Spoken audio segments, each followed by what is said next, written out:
Hi, everybody. It's Brant and Leo Van here, two retreat coaches with the Wanderlust Entrepreneur. And we're here on our weekly retreat hotline, an hour-long sharing about anything and everything having to do with retreats. On these hotlines, like during the first part, we talk about a specific subject that we consider of critical importance to all retreat leaders. And the rest of the hour, we answer your questions one-on-one. Anything that's up for you, from design and marketing, pricing, presentation, the works. Just remember, today's topic is, it's called Legal, Safe, and Soulful Boundaries. How many of you actually received the email about that? I'm curious to know how many of you heard about it beforehand. Okay, so at first, it sounds like three very different things, right?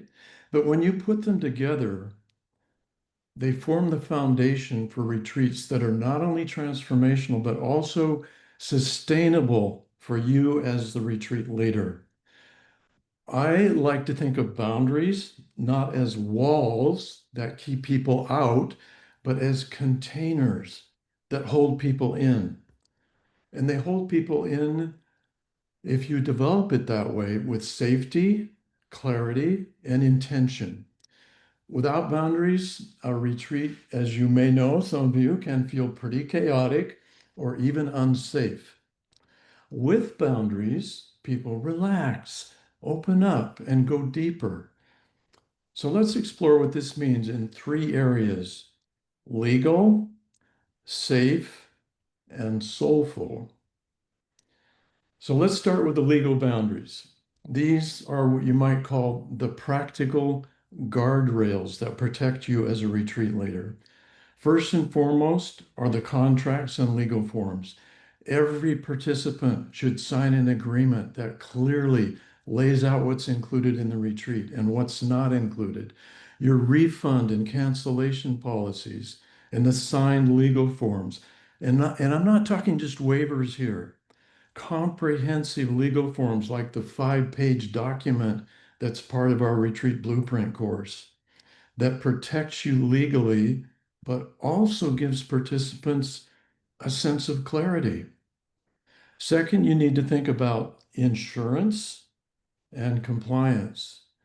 Depending on where you're running your retreats, you may need professional liability insurance, general liability, even special tour operator insurance. And if you're selling retreat packages, you may need to comply with what we call the local seller of travel laws or package travel laws that are in force.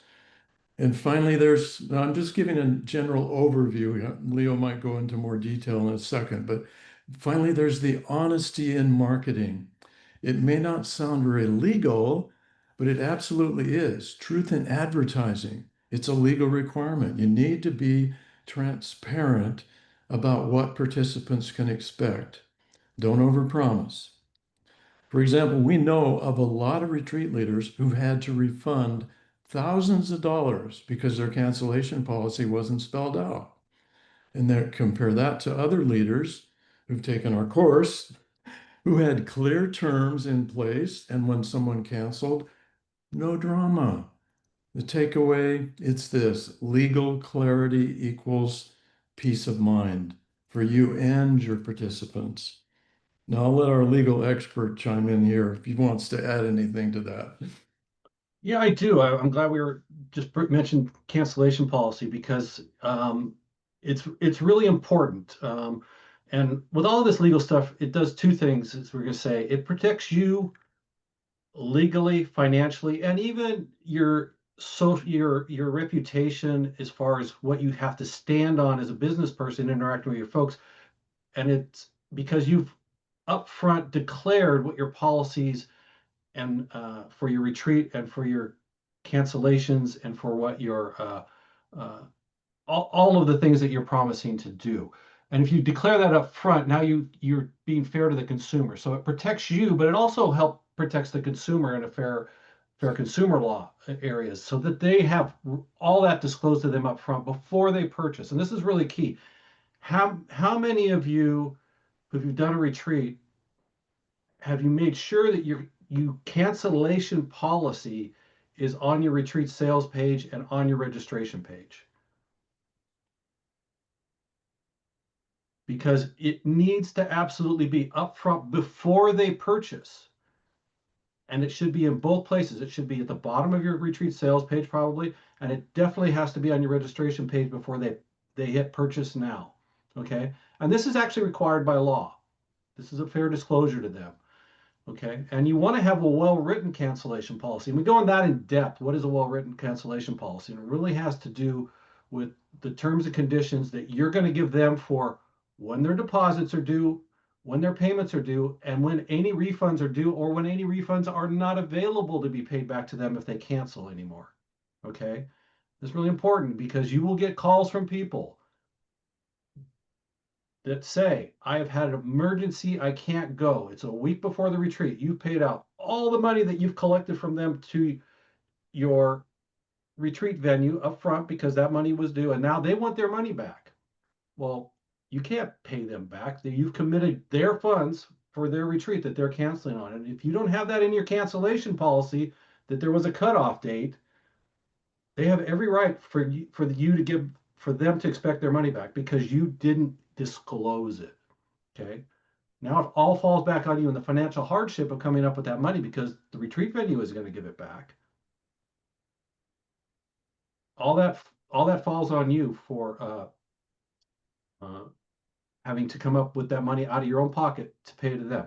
Now, if you have your policy in place and you told them and it's disclosed and you show them to that, you can explain to them, I'm sorry, I can't. And this is where we talk about being soulful because they'll expect, well, you're just trying to keep my money so that you can be, increase your profit. I'm not going to be there. It shouldn't cost you a thing. And then he's like, no, you just constructed, no, you have to understand. I paid all the money that you gave me, except for a very small portion of it for my fees out to the retreat center already. It's all prepaid. I can't get that money back. Your money is gone. If they paid for an airline ticket that's non-refundable, they don't expect to get it back. If they paid for a cruise and don't go on it, they don't expect to get it back. A retreat is the same thing. Okay.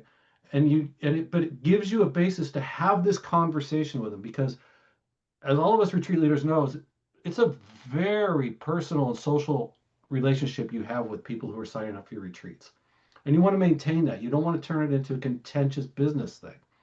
And so you can stand strong on your place of what you told them, what you disclosed, and now what the situation is and why they can't do it. And you may be able to work something out if you possibly can. Maybe that slot gets filled by somebody else last minute and you can agree to refund some of their money or something else, but you absolutely are not required to. And it's fair to them and it's fair to you. And we see this over and over and over again with people in our retreat community who get cancellations and they're panicking. Well, what do I do now? This person really says I should have the money, da da da da. I really want to give it to them, but I can't.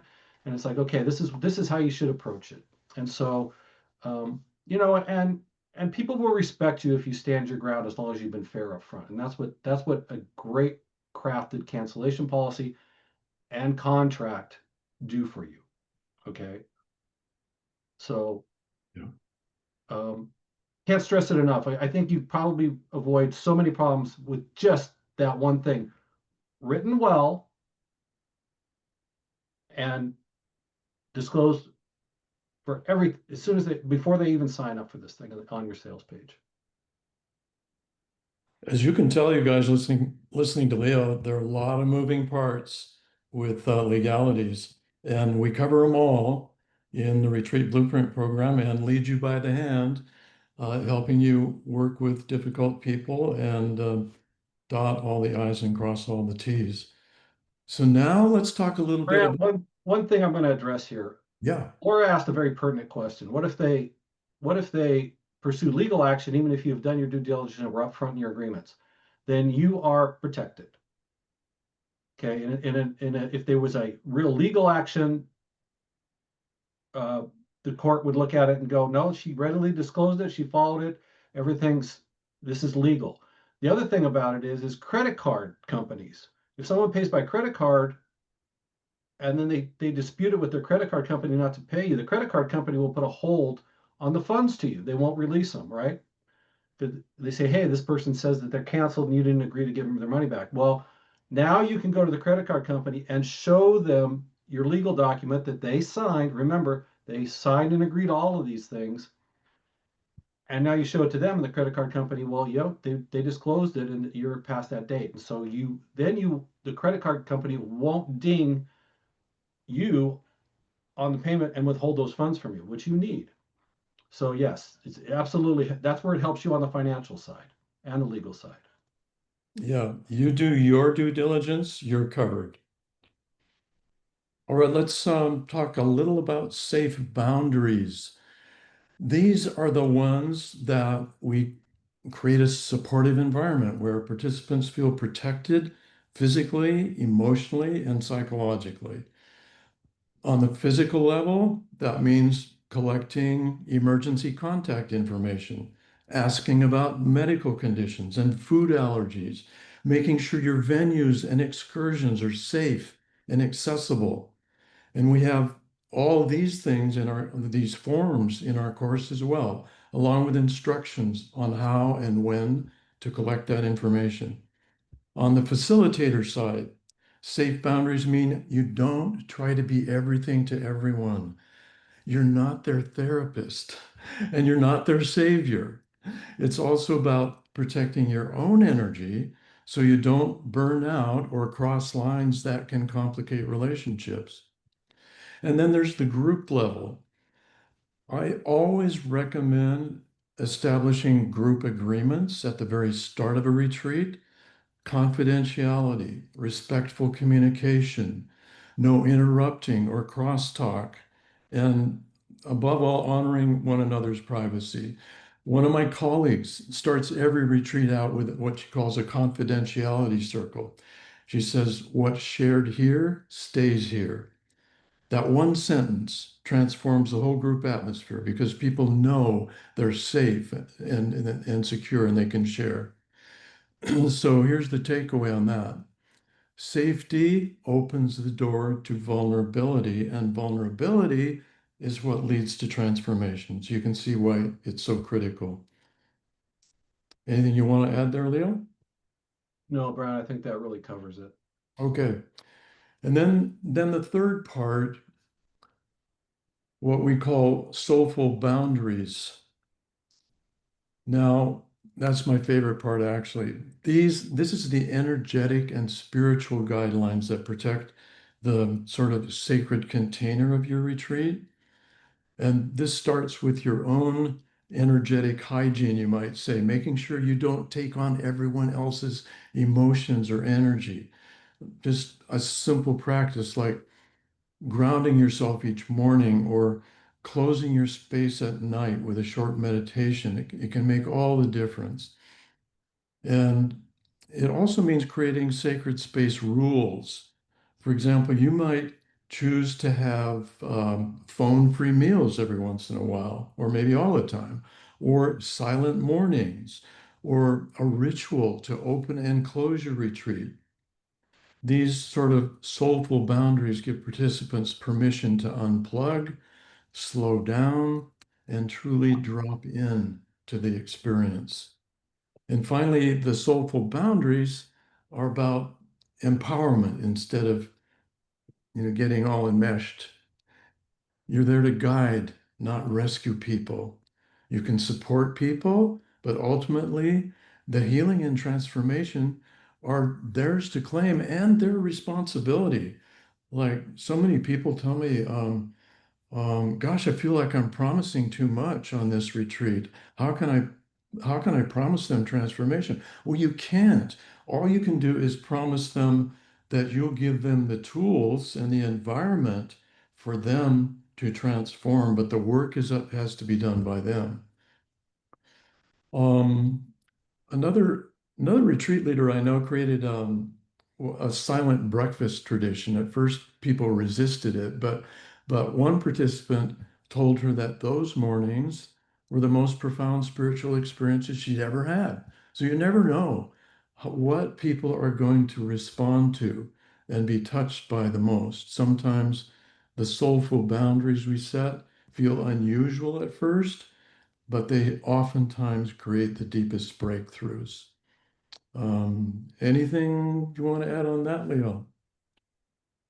No, I think it's critical, those boundaries, and and the time to do that, as we said before, is really at the very beginning of your retreat.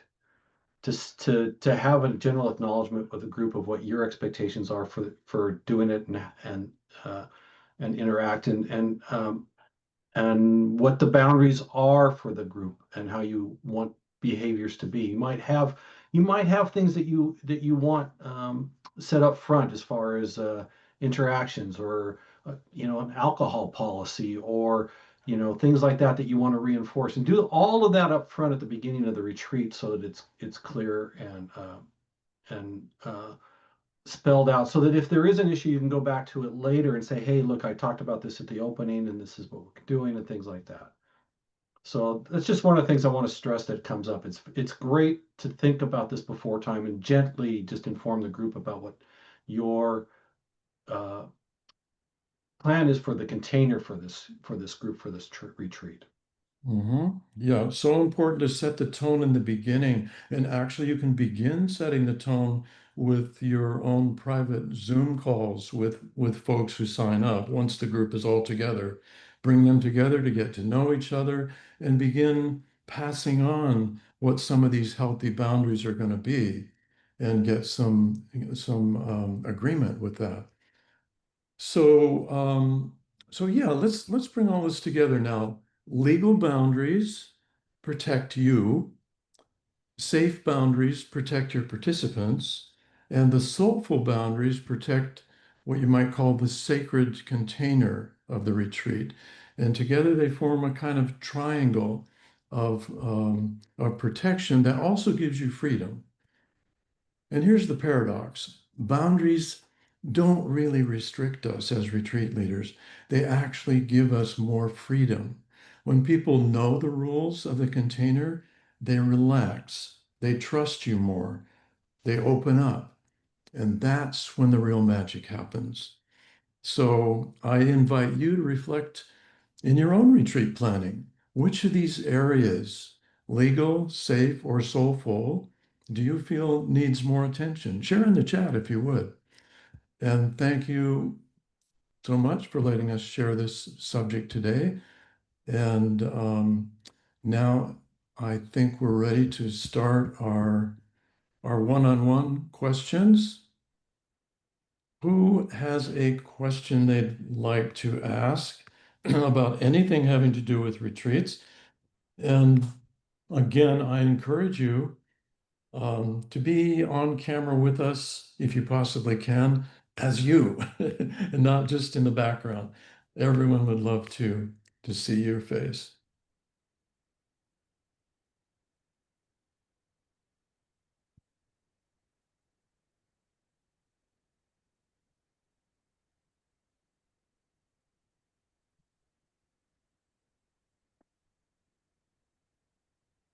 It's a rich subject, folks. Or on anything about retreats that you'd like to ask, don't be shy. This is an opportunity to pick Master Brant Morgan's mind, Leo's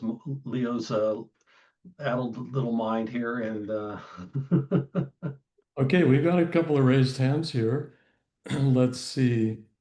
I think Laura was first. Where is Laura? There she is. Hi, Leo. Okay, Laura. And Is it Brant? yeah, Brent. Brent. Thank you Hi, for Laura. hosting this. I really enjoyed the last few weeks. I was trained as a therapist, and I do a lot of transformational work in group settings, but I've never run a retreat. And part of it is because there's so many different factors to consider, and the legal part definitely freaks me out, for sure. But actually, something you mentioned stood out to me, which was we're not their therapist. And though I try to be really good with that, I do have a little bit of concern that people might try to be consulting with me, asking me questions, trying to pick my brain type of thing, get one on one support. within a retreat setting. How do we manage that as, helpers in the field? Do we tell them this isn't like, I just really just don't know how to manage that. You're a therapist yourself, Laura? Well, I'm a counselor, but Mhm. I'm not practicing psychotherapy right now. But I do tend to have people come to me for like that type of guidance and support. So I don't want to snub them and I want to make sure they're getting what they need, but I also don't want to find myself backed in a corner where someone starts depending on me in a retreat. Yeah. So you need to be really clear in yourself, for yourself, what your own boundaries are. And certainly answer their question, and especially as it's relating to what's going on in the retreat. But if it feels like somebody is pulling you into a private therapy session, you know when that's beginning to happen, and just let them know that this is not they can have a private session with you later on, or in addition to the retreat, or even during the retreat in a separate setting, Yeah. one-on-one. But don't let anyone monopolize your time because they know you're a counselor. Right. You know what I'm talking about? That feeling that you get, Yeah. oh, they want some free advice here. And as much as possible, Laura, even when, especially in a retreat setting where it's billed as something transformational and the shift, a very beautiful, deep shift is possible within them, it's so important to let them make the shift and to sort of turn the question back onto them rather than you're answering it and giving them the solution, which they'll get in their mind. Get them to dig deeper within themselves and find out what's really going on inside themselves and come up with an answer that shifts them on that deep level. And I know you know how to do that. Yeah, I think that redirection strategies are one of the things that I feel apprehensive about of how Practice. can I put it back on them and push them in a direction that will serve them in the context of the retreat. So, yeah, Just have I a like. just have Laura start having it clear in your mind that line of, because coaching is entirely appropriate. Okay. And Mhm, then going into therapy and therapeutic without being without violating uh, maybe your code of ethics is where that line is crossed. So you're totally fine doing coaching and general things like that. It's just but you based on your certification, whatever your licensing, whatever you have, are the ones who knows when it's going into the area that you really shouldn't be doing, either in a personal setting or the group setting. Okay. mhm, And so you just mhm, say, hey, we're not going to go into that deeply here. It's as simple as that. We're not going to go into it that deep, that subject here. This is not the place for this is not the appropriate place for it. Just simply like that, you know. But in general, and then you just shift it back in general, and you can answer it as an educational question for the group without getting this that person's specifics. Okay. mhm. And what's the subject matter of your retreat? Oh, well, I don't have a subject matter as of right now. I have experience doing a lot of group programs, but What not are a you retreat. dreaming of for a retreat to have it on? Oh my goodness. Well, I'm really big into heart healing, healing your heart, and that has a lot to do with like grief and loss and transition and things like that. Um, so it might be along those lines, Okay. finding deeper connection with yourself and trusting yourself more.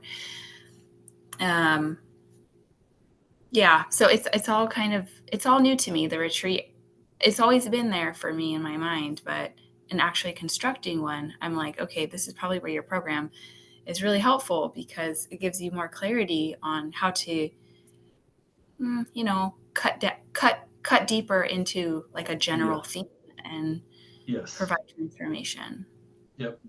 The front end part of our course, we have different course modules, is specifically designed for you to come up with the theme that makes your heart sing, that's for your people and the people you want to work with. And that's where we start with, is like you have to, you know, be just so joyful and passionate about what you're going to be doing and creating. And then we help. The next step is building the structure, the day by day structure along that theme. So then once you have that, you know exactly what you're going to do. And then there's, all the other parts and the components of the thing about on the client side. But that really is a start of building a retreat and a theme and a storyline that, it's like you're passionate about doing. So, and yeah, we do that for all of our clients. And like we said, we have, a step by step. That's the great thing about the course. It's all step by step assignments and videos and transcripts that take you from the very first concepts you need to the very first things you have to build into the next things that you have to build and the next things you need to add. So you're literally going through the course, but you're building your retreat going through the course. And that's Mm-hmm. really nice because it guides you on doing that. So you're not jumping around, well, I need to do this first or that first. But we'll put a link up to a webinar that talks about the course and things like that for you folks. But that's the great part about because a retreat, multi-day retreat, has a lot of moving parts. Oh yeah. But by the same token, it's incredibly rewarding for everybody. Yeah. And that's one of the reasons it's so helpful to have somebody have a course like the Retreat Blueprint where we coaches and you have forever coaching with us. We take you by the hand and lead you one step at a time so that it's not so overwhelming. And the first thing that we'll emphasize is identify your ideal client, the person that it would make your heart sing to work with on this retreat. Who do you want surrounding you when you get there? What do you want to share with them? What issues do they have that you want to help them solve and that the retreat is the answer to? That's the foundation for your whole retreat. And that's what we take great pains to guide you through at the very beginning of the course because it's so foundational to everything. To give you a Thank better idea of where you can go with this, Laura, you. and how Yeah. to navigate it. Yeah, I'm sure other people with their hands raised will also ask questions that I'll gain a lot of Yeah, wisdom from. So I'll give everyone else a chance. But thank you. Thank you so much for both of your inputs. You're welcome. you're You so can welcome. definitely navigate that whole issue, Laura. Okay, I think next is Angelique, right? Hi, thanks everyone. Um, so I have, I guess, two questions. One is that I'm planning an international retreat for a yoga safari in Tanzania. And so I was wondering about any specific contracts or things that are required or laws or rules that are required for international retreats. And the second part is how to, I guess, how to manage if there's people that are clearly not following the boundaries and not respecting the boundaries that you've set. And particularly on an international retreat where you can't just say, or maybe you can, okay, you've crossed all of the boundaries enough times, you know, maybe it's not appropriate for you to be here in this container anymore. So Leo, do you want to speak to that legal? Yeah, sure. Angelique, where are you based? I'm in the US near DC. Okay, and are most of your clients going to be coming from North America, or are they be coming from North America, Europe? Where are they going to be coming from? For this one, I suspect that most of them are coming from North America, but eventually I want to grow this out, and so people will be coming from everywhere. Okay, and you said you're in what state? In Maryland. In Maryland. Okay, so yeah, there are some things that you've got to be aware of. One of them is seller of travel laws, which Brant spoke of really, and that's really that seller of travel laws are laws that in the United States, 4 states have. And basically it says if you're going to be selling packaged travel, which is any two things packaged together, like room and board, rooms and meals, you're selling them together and you're collecting the money, then you have to be a licensed travel agent. Okay. But that only applies in 4 states: Florida, California, Hawaii, and Washington, I believe, right, Brant? Yep. Okay. So if you're selling to anybody in those 4 states, or if you live in those 4 states, they want you to be a licensed travel agent. Okay. This also applies to Ontario and Quebec and Canada. They have their own similar travel laws. Okay. The rest of the states and the rest of the provinces up in Canada, they don't have those laws. They're regional. Okay. So you want to pay attention to that. And Otherwise, let me add otherwise, here, go ahead, Brant. let me add too, that just because your business is not located in those four states doesn't mean you still, if you sell to anyone who's located in those four states, you need to comply with the rules as well. So be aware of what they're asking you to do. Be sure to check on the rules in those four states. Okay.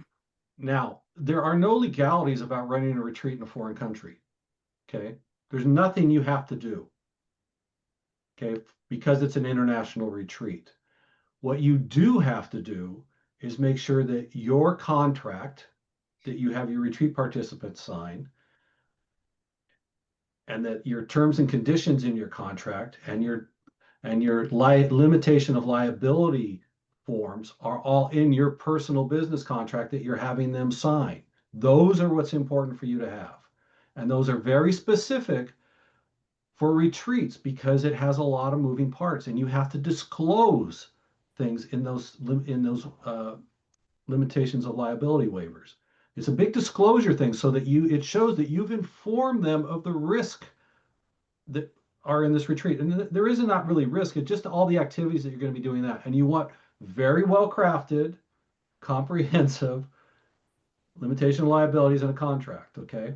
Now, Sherry, who created Wanderlust Entrepreneur and the thing, she has comprehensive contracts that are pretty much that are good all in North America. Our European clients use them with a few tweaks, Australia, New Zealand. So we have contracts that she has that come with the course. Okay. They're part of the package when you own the course. You get all the legal documents, which is huge. Okay. So we just want to say, because we will see people ask in general groups, does anybody have a waiver? Does anybody have a limitation liability thing? I just need a one-page thing. No, you don't. You need a very comprehensive thing. Okay. So that's a whole teaching and subject matter, but we really want people to do that because it protects your personal assets. Okay. The other thing you want to tell people, and I'll just do this quickly, you probably should be incorporated or an LLC to protect your personal assets doing a business venture. That's just normal business practice. Don't have to be, but we suggest you do. It's not that complicated.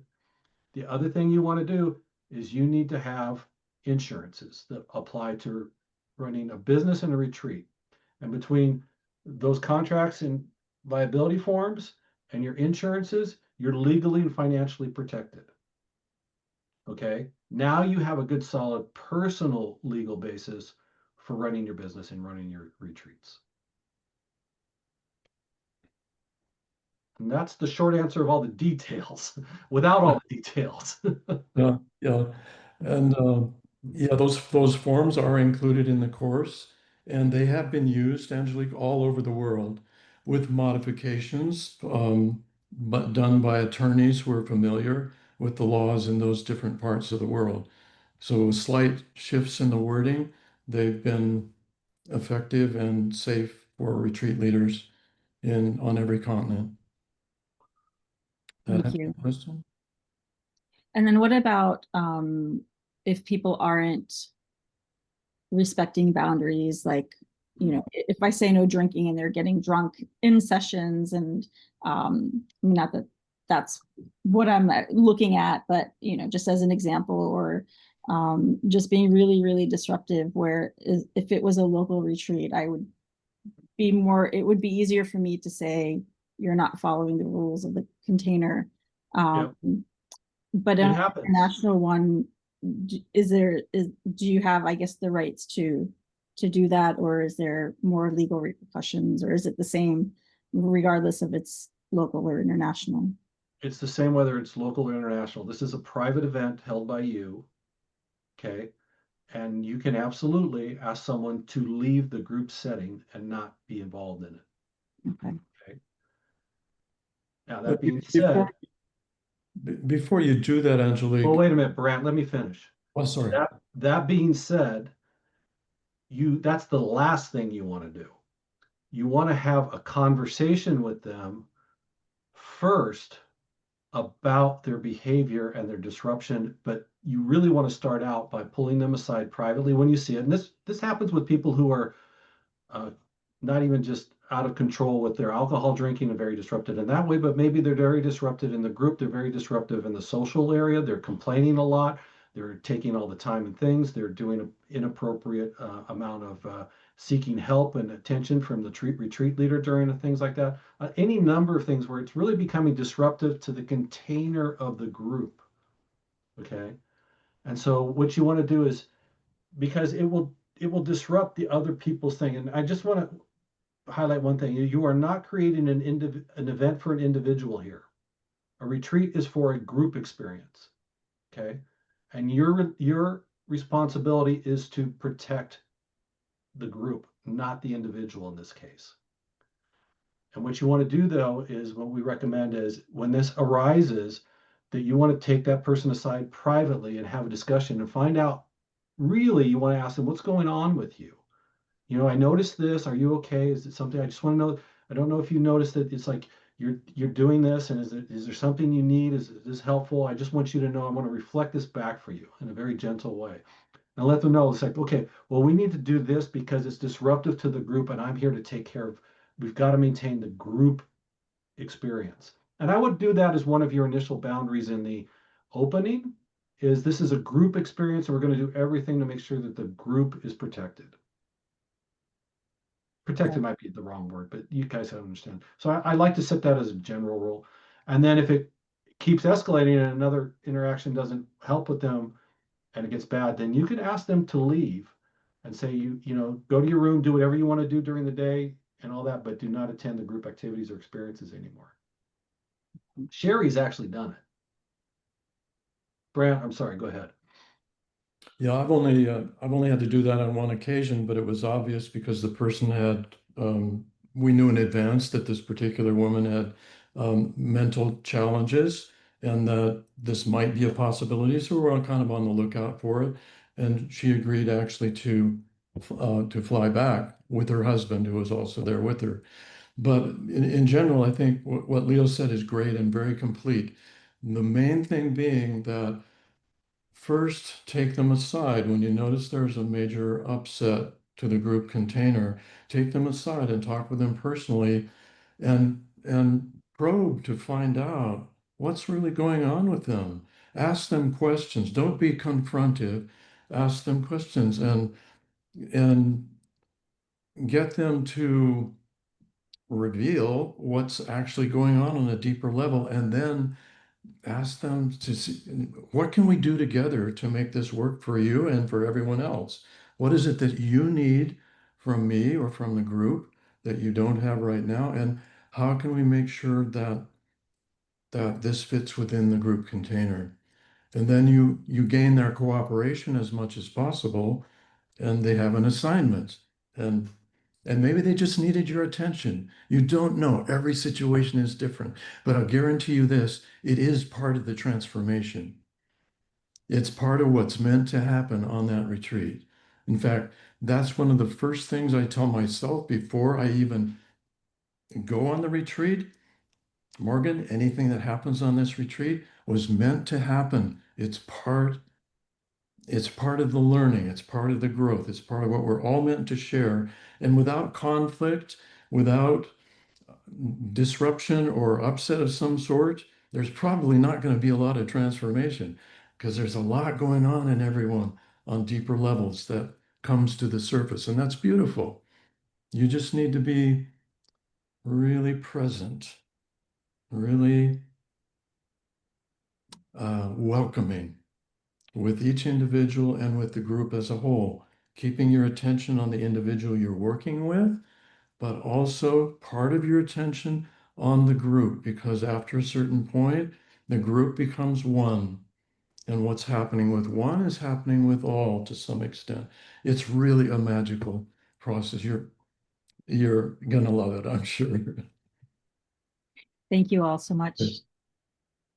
Yeah, it's so interesting with the group dynamic. If you nip it early when it really becomes an obvious thing, you are doing the group a huge favor because it disturbs the group and it becomes the group versus them after a while, because the group will start talking to themselves about this person.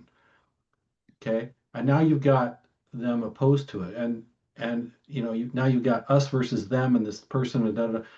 And we've even heard from retreat leaders who withdrew and didn't face the thing because they just didn't know how to handle it. And that really disturbed the continuity for everybody and did a disservice to the person who was struggling. Because when you have that kind of conversation, you can find out what's going on to them, then the group can be supportive of them. And it completely turns the entire thing around depending on what it is. Because so many of these retreats are, deeply moving personal experiences of deeply held things that we've really been trying to let go of, that just allow it to come to the surface and pop. But when it does that, there's this resistance within us and this behavior that comes from that because we don't know how to handle what's coming up. And it's like that gently guided through between yourself and the group is just, it's the most healing thing that everybody experiences and a huge heart opening for everybody. So, it's an opportunity for you, and just go. And Brad handles it beautifully and he speaks about it beautifully. It's like, this is exactly what was meant to happen on this retreat. Says, don't expect it, don't apologize. This is exactly what we came here for. That's why you showed up. And by the way, going into the retreat with that attitude, no matter what happens, it's meant to happen. Whether or not it's true doesn't matter because it puts you, if you really embrace that concept, it puts you in a perfect position to respond in the best way possible to no matter what happens because you're welcoming it instead of resisting it and adding more fuel to the fire. Okay, enough said. Thank you, Angelique. Thank you. That was really helpful. Okay, Crystal, I think you're next. Hi. Wow. This group is just so nice. I appreciate the soulful way that you're handling our questions and Laura's transparency. I can absolutely relate. This is my first retreat that I'm planning, and planning it for January in Wilmington, North Carolina. And the questions that I have, I'll try to be very quick. Number one is, when we're having the people that we're having as co-facilitators, if they are not certified or licensed, and I do have certified massage therapists, Reiki masters, sound bowl healers, that sort of thing. But there are a couple of people that I want to incorporate in my retreat that are not certified or licensed professionals, but they're living the life that I think is important for them to be a part of this and to speak to it. Is it necessary to divulge those folks' certifications or lack of certifications, and when should I divulge that? Did you also say that we should be finding out about their medical history in case it matters, or is emergency contact, allergies, the basic things, is that good enough?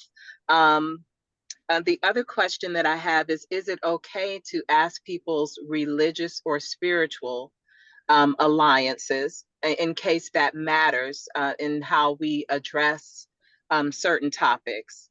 And I think the other thing was, my registrations are going kind of slow for this particular retreat, but I'm already thinking ahead of when I want to have the next one and where. When is it appropriate to start promoting for the next retreat, or could I be shooting myself in the foot by promoting Crystal, too many retreats at one time? So those are lots of great questions. I'm starting to lose the track of what we should Yeah, be me answering. too. I'm So we're going to sorry. back it up. Let's take it one at a time. Let's take it from the top. Crystal, what was your first one? Whatever you think is the most critical. So I guess the most critical is asking about people's religious and Okay. spiritual alignments, And when do I need to disclose the certified and licensed folks versus the non-certified and licensed Let's folks? take it one at a That's the time. most critical, I think. Okay. Okay. I'm gonna just jump in, and I'm not an expert on this, but I believe from my previous business experience that you cannot discriminate on religion, so you shouldn't ask that question. Because asking that Okay. question is uh, I don't think it's allowed. So I wouldn't ask that question up front. If you're going to bring something up about that issue, you can bring it up in the general opening talk to let them know that if anything, it goes against your personal religious or something beliefs, then please let us know. Okay. Brant, do you have anything to add to that? But I think that's probably the best way to handle it. Yeah, I think so too, Leo. My first inclination is to say if you do ask the question, certainly make it optional. Do you have a preferred spiritual orientation? But make it a very gentle, optional question if that's something they want to share. Thank you. Brant, I'm just going to differ with you strongly on this one. I just don't think you should ask the question, period. I think it's getting into a discrimination issue because they don't know where the question is coming from. Yeah, it may be. It may be. So for now, why don't you go with that, Crystal? And if you want to join us in our Facebook group and you ask that question there, we'll come up with a more definitive answer for you. And Sure thing. We'll leave a link to that Facebook group so that we can check on it. Thank you. Something And we yeah, do. Right. and then about the licensed versus non-licensed or certified facilitators. You don't, if they don't have a license and they're not certified or something like that, it's not necessary to tell people that. They should, anybody you have facilitating should give a general background of who they are. Either you may do it on your retreat sales page. I don't know how many people you're going to have. It may not be necessary to put all of those providers who are doing things on there because that could turn into a list and it's not necessary on your retreat sales page.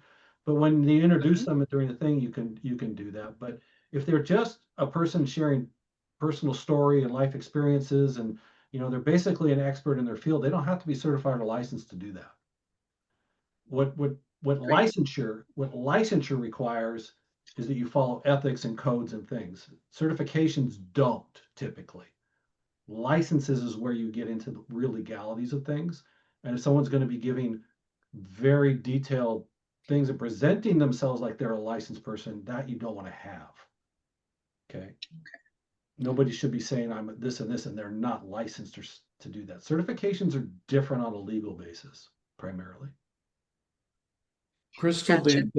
Crystal, the most convenient place to leave that information on certifications and licensing is in the biographies. If you have a short bio of each of your co-facilitators, that would be included, Yes. but I would put it at the end. It's the least important. Some people want to know that, but what most people want to know is who am I going with and what are they bringing in terms of their life experience, their heart, their love for this subject, and Mhm. what in their life experience is going to help me transform the issues that I'm dealing with. So from that perspective, the most important thing that a co-facilitator can have is this having gone through this like dark tunnel that your participants are going through and having come out the other side. That's worth more than a PhD. Yeah. So emphasize that with your co-facilitators and especially in the bios, and definitely have a sales page. And we're just, Okay. just jumping on board with what Brant just said, and the true words is many of our retreat leaders feel hesitant about leading their retreats because they say, well, I don't have a license. I don't have a certification in this. Should I go and do that? Well, if you're teaching your living life experience, just as Brant said, it's like, no, you don't have to do that. You're not an imposter because, people have imposters. Who am I to lead this retreat that people would come? Well, they're coming because of the message that you have and the experiences that you're sharing, and you disclose all of that and you talk about it. So, don't let that stop you personally, if you're a retreat leader, from thinking that you can't lead this retreat because I don't have this certification. Well, no, it's not the case. Depending on what you're going to do and you just represent yourself clearly, you absolutely have a lot to bring to the world and to your people. Yeah, and I imagine that, in these experiences, the retreats that we're putting together as we learn and grow and do more of this, and we're even part of the sessions that are, the sessions that we put put there for our guests, we're healing too, as the facilitator and the leaders of the retreats. So true. Yeah, Crystal, thank you so much. before you go, Crystal, let's clarify something that's come up in the chat. Laura and Makesha are saying that it's very important, for example, if you're leading a Christian retreat, to let people know that your orientation is Christian. And I totally agree with that. If you are the retreat leader, you need to let them know um, what you're about and what your retreat is about. Otherwise, they might be going to the wrong retreat.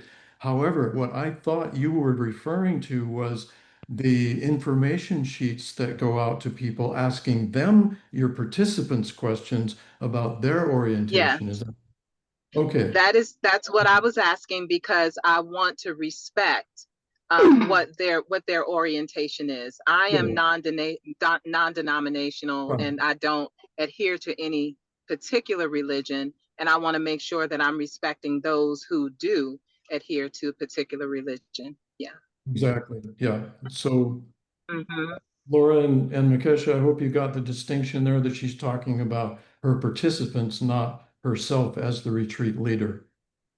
But Hmm. yeah, okay, I think that But clarifies. that's important too. Thank you so much. Yeah, Thank you, group. okay, and probably our last one, Sonia.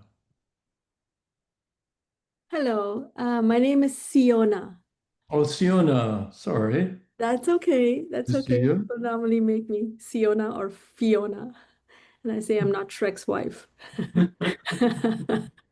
Um, yeah, this is Siona. I am in Montclair, New Jersey. Last year, I conducted a very amazingly successful art and yoga retreat in Barcelona, Spain, with a partner of mine. She's a yoga teacher from Germany, and it was very encouraging. And so this year, I'm doing it with another yoga and sound teacher from my town in Montclair, and she's wonderfully talented. And we are doing it in Kerala, India, in January. My question for you is it's art, yoga, and Ayurvedic retreat. So we have booked a wonderful on the shore Kerala spa retreat, which is going to have Ayurvedic doctors, massage therapists, and we will add to the whole experience of doing extra yoga and meditative art that I will contribute because I'm a full-time artist.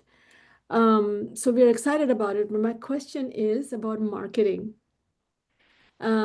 So we have about half full. We have about 6 weeks. If we get 12, we would prefer 15, like we did last time. But we have about 6 books so far. We still have time, but I've been marketing, and my partner has been marketing a lot too.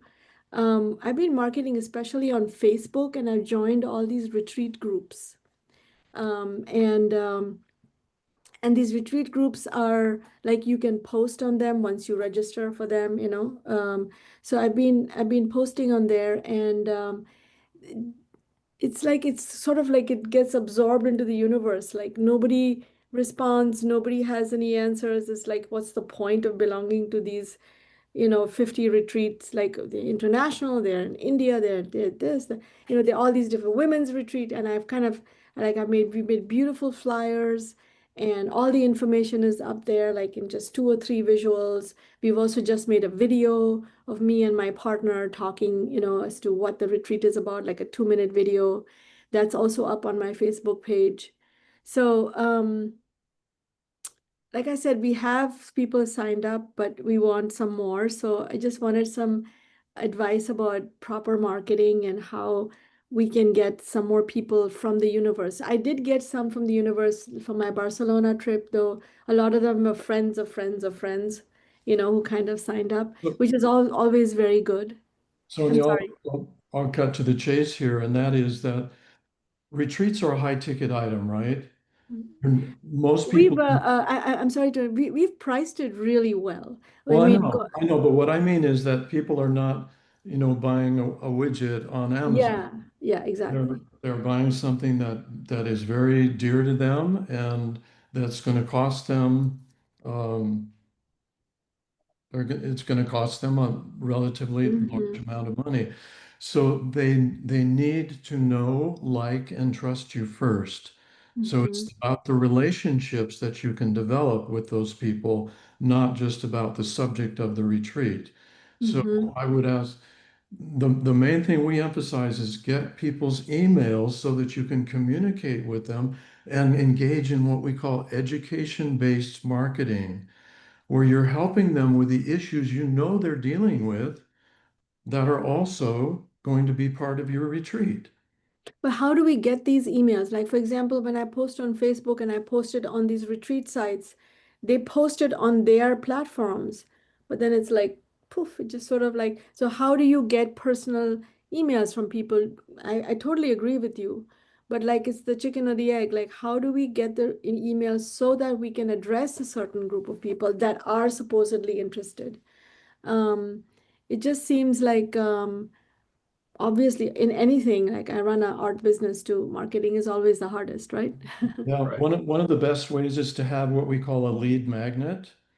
Lead magnet. That is like um, a very something that a link that you can drop into the Facebook group or send to people individually that encourages them to go to your website and download this particular report or a list um, of issues that they might have that you have the solutions for, something that they can read and implement in one sitting.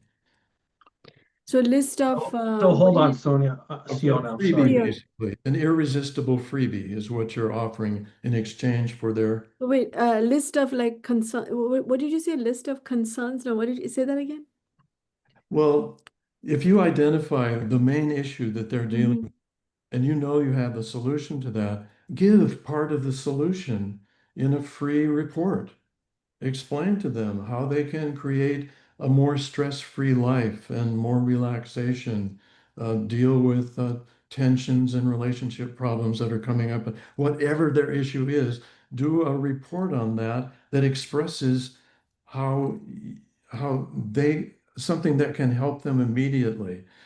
And if they like that, they'll give you their email in exchange for it. Then you can continue But to who's educate they? them Like, about the if I retreat. post it on a retreat site, there's Okay, like so 15. let's carve this because the book that you have opened with your question is an entire book of a teaching, and you're trying to post in general Facebook groups that you have no direct contact with this person other than you can post in there and it flows. So Right, you've already realized this doesn't work effectively. right. So you need to craft, and this is it. Everything you do in marketing for outreach for new clients has to be structured as a plan to get their direct emails so that they're connected to you. Okay. And so one of the first things we'd say is posting in those groups is difficult because many those things are gone in a feed, Yeah, requires nothing for a person to do. yeah. Okay. So what you'd be much better off doing is one strategy is, do you have your own Facebook group? You I need to do. create your own Facebook group for your I retreat. do. I have followers. Yeah, I have about 2,000 followers. Yeah. Okay. All right. Those are followers, but did you create a Facebook group that's orientated towards your retreats? Ah, no. Okay. Now you could do a post and say, hey, we're doing this wonderful retreat. We're teaching on Ayurvedic and yoga and art and India. And it's like, join my Facebook group. Now you can post things in that group at the head and you have complete control over that thing. And now you can work to post freebies in there, what Brant said, so that they can sign up with their email to do it. And now you have a direct connection versus email.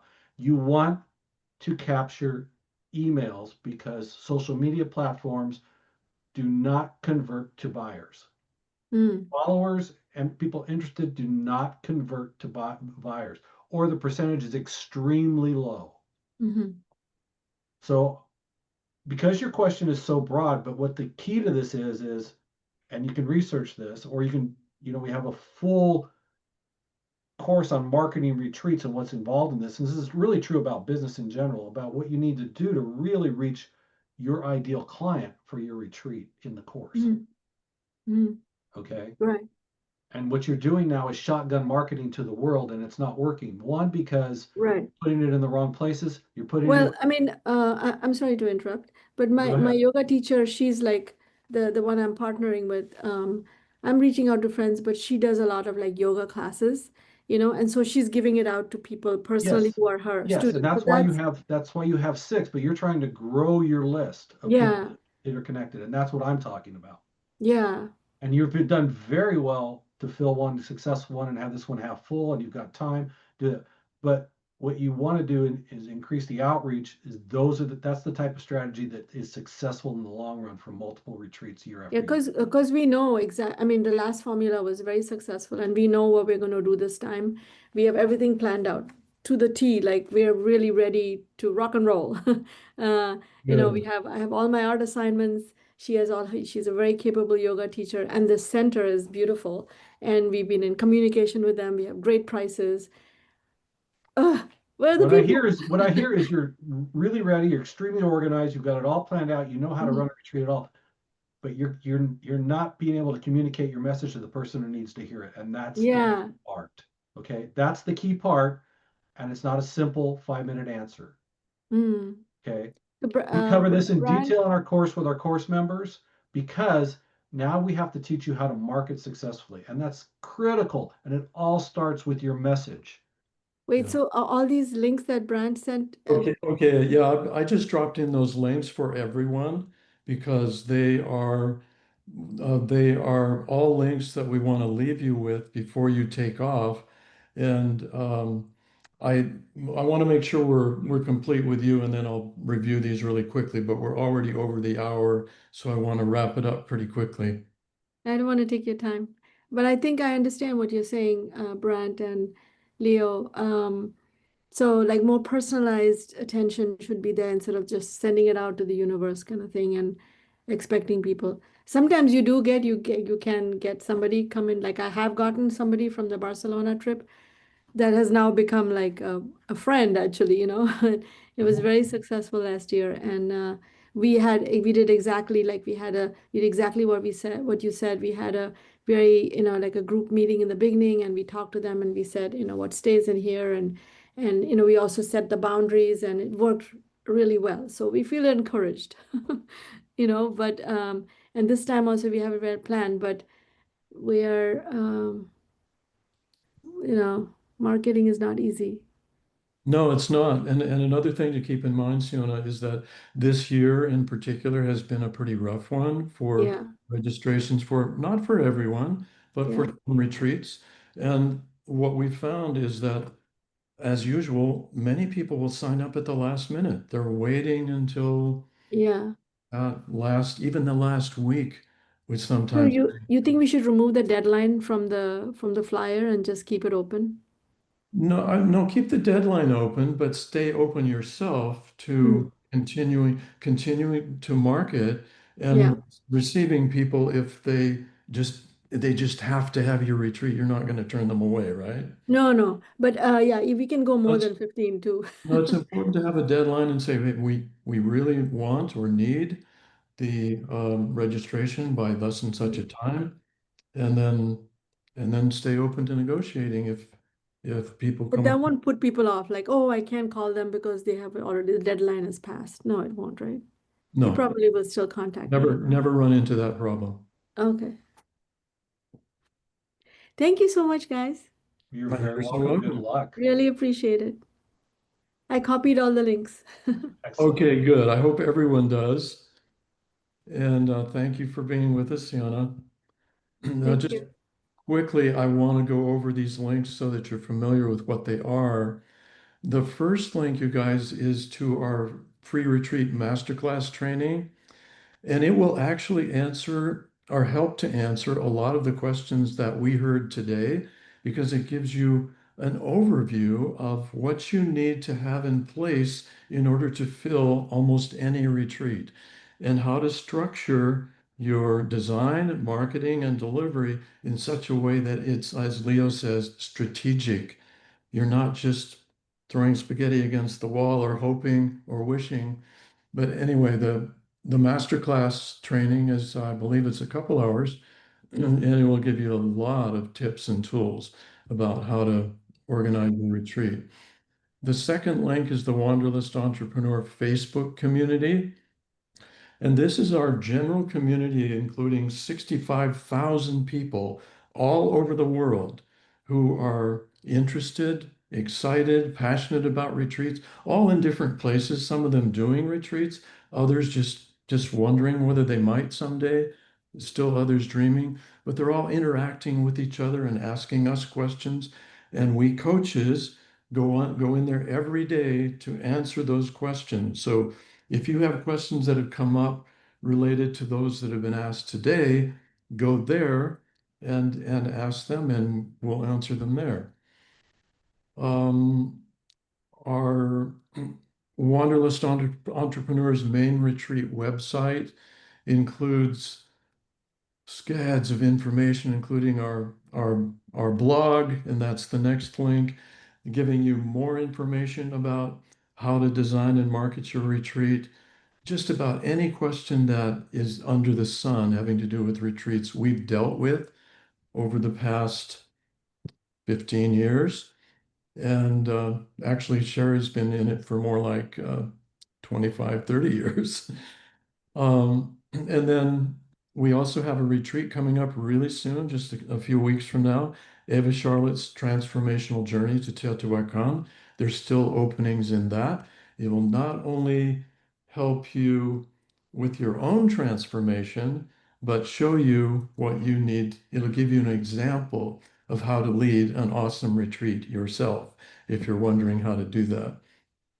And so finally, last but not least, is the Retreat Blueprint program itself. The link to the program tells you all about the program and all of the things that are included in it. And I just have to mention, it still blows my mind that part of that, what's included, is lifetime coaching. In other words, you join us in the Retreat Blueprint once, and you get coaching and all of the modules for as long as we're in business or as long as we're alive. I don't know wherever else you can do that. Um, Leo, anything you want to add about those links? I think I want to show people very quickly what all's included in that retreat blueprint program. Just No, I have nothing to add, Brad. I think you pretty much okay. Let me just comprehend. quickly give you a rundown of what's included in the program. Let's see. Everybody see that? Okay, so as I mentioned, forever access to 26 live coaching calls per year for hands-on retreat support, forever access to our private Facebook group for coaching, feedback, and Q&A, forever access to the Retreat Blueprint program and all future upgrades. We've had people who've been in the program, well, since the very beginning in 2014. And they're still with us and are not paying more. And the retreat specific legal forms that we mentioned that can be used all over the world, the done for you worksheets, checklists, and templates. And we have 43 different forms, worksheets, checklists, and templates that go along with the course that you have access to at any time. the ultimate retreat venue list, 2,000 retreat centers all over the world. Wanderlust Business Bootcamp videos that'll show you how to align your business so that the retreats that you're doing are beautifully meshing with your business. There's also a special course, how to create your online program in 3 days, a training series, and how to sell your retreat with a webinar, step-by-step training. And finally, how to take your retreats online. So I don't know what more I can say about this, but we'd love to have you with us. So by all means, join us if you can. Okay. See if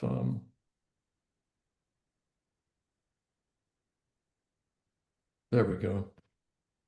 Okay, everybody. A real treat to have you all with us today, and I hope we'll continue this conversation, if not next week, in the Facebook group, or ideally in the Retreat Blueprint, because that's where it all happens. How That's can where I get on your email list, Brad? Can I just leave my email here or sign up on your website? You can sign up on our website, go in there and download one of our freebies, which will be great for you folks in there. We have freebies in there. It's a perfect example how we gain an email and you get on our email list. There's free information in there that's fabulous. Is yeah, your On the email, website. is your website on the email yeah. post that I? Yeah, Siona, go to wanderlustentrepreneur.com and then sign up for the freebie, and you'll automatically be on our email list. And Wanderlust, I'm sorry, Wanderlust what? I'm sorry. wanderlustentrepreneur.com is Entrepreneur. one of the links the last link that no, I'm sorry. It's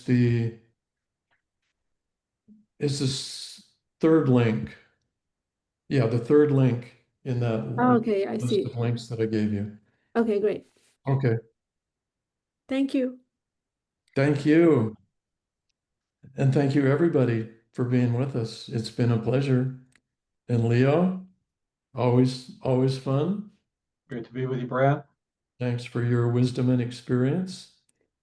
And we'll see you next week at the same time, the next retreat hotline. Good luck, all of you.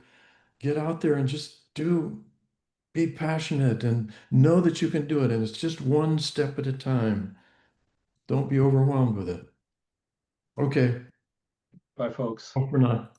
Bye bye, everybody.